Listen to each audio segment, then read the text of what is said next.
ઘણા વિદ્યાર્થીઓ ક્લાસમાં સૂતા હોય તો શ્વાન નિદ્રા. ચોથું છે અલ્પાહારી, એટલે ઓછું ભોજન કરનાર. ભોજન નથી કરવાનું એવી નથી વાત, ઓછું ભોજન જે કરે છે અલ્પાહારી.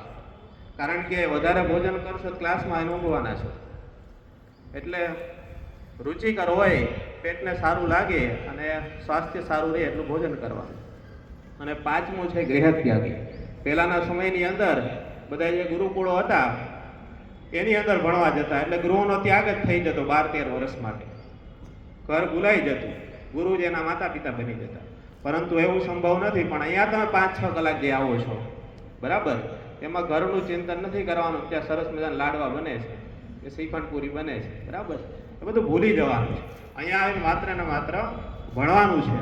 જો આ રીતે 5 લક્ષણો આપણે ધ્યાનમાં રાખીશું તો ખરેખર આપણે વિદ્યાર્થી બનીશું અને આપણી જે વિદ્યાલય છે એનું પણ નામ રોશન થશે, તમારું અને તમારા પરિવારનું પણ નામ રોશન થશે. ઓમ અસ્તુ.